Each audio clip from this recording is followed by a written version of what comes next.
Mathieu.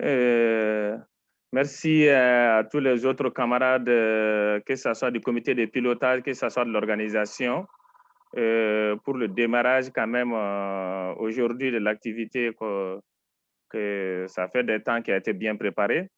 Je m'appelle Massakone, je suis le secrétaire général de l'Union qu'on appelle au Mali, l'IACDD qu'on appelle au Mali Union, qui est le réseau des mouvements de lutte de base communautaires qui sont victimes des malversations foncières et qui est membre de la convergence malienne contre les accaparements des terres, dont je suis le porte-parole. La convergence malienne contre les accaparements des terres est composée de 5 grandes faîtières au Mali, 2 grandes organisations paysannes qui est l'AOPP, l'Association professionnelle paysanne, et la CNOP, la Coordination nationale des organisations paysannes.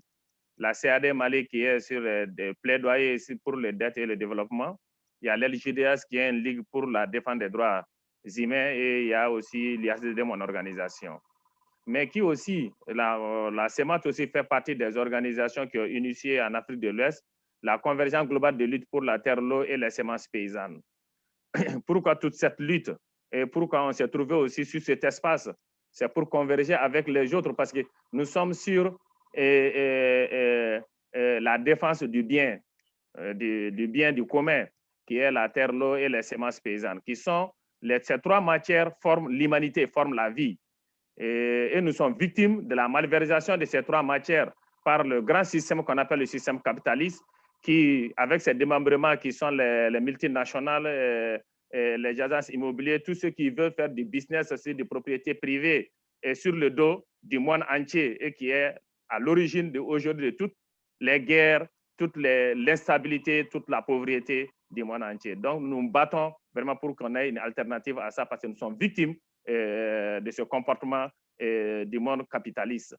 Et pour vous montrer, donc, je vous donne un cas concret des citoyens, des communautés qui travaillent tranquillement leur terre. Ils sont dans les zones de collines au Mali qu'on appelle le Bélédougou. Le Bélédougou, c'est une zone fertile c'est des grands résistants aussi. Et il y a des villages, et c'est quelques villages qui sont de la commune de Yélékébougou.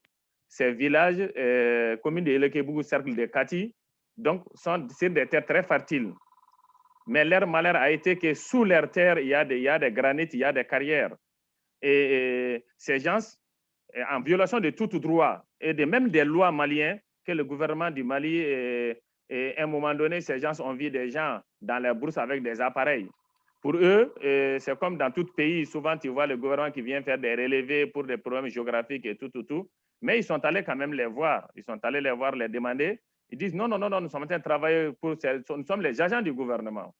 Et quelques mois après, tout commence comme ça, naïvement. Quelques mois après, des grosses machines commencent à venir et protégées par l'armée. Et la gendarmerie nationale, des hommes armés de la gendarmerie nationale qui vient les protéger.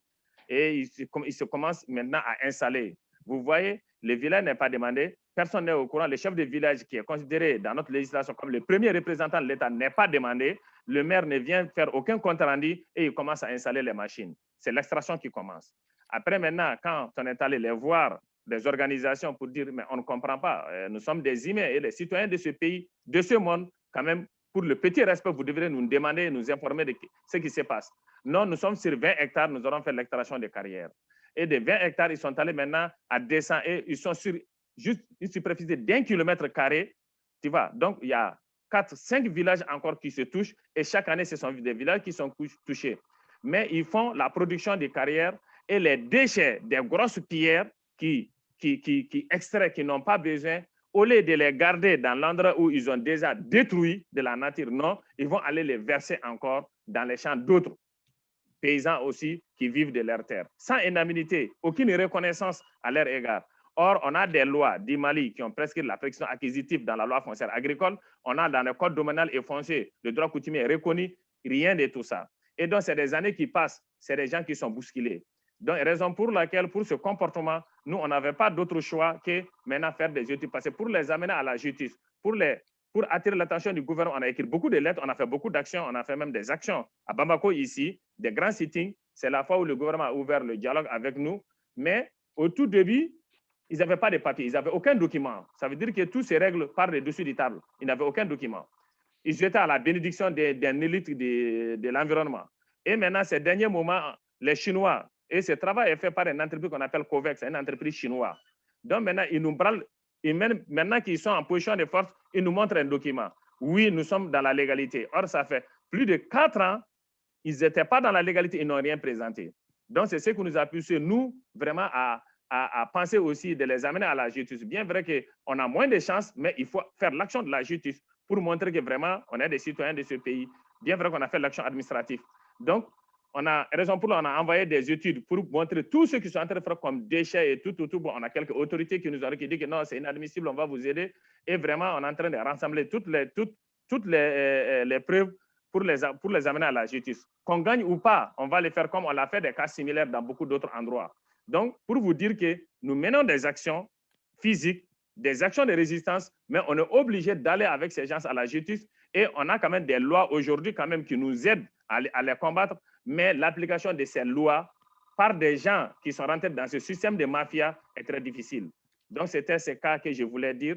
Et la grande attente de ce forum aussi, c'est d'avoir vraiment, d'apprendre des autres, d'apprendre beaucoup des autres, parce qu'on est dans un monde où il y a les luttes locaux, il y a les luttes nationales, mais il faut qu'il y ait des ramifications internationales. C'est ensemble qu'on peut crier et c'est ensemble qu'on peut faire changer les choses. C'est notre grande attente de ce forum et c'est notre engagement au sein de ce forum. Merci. Merci.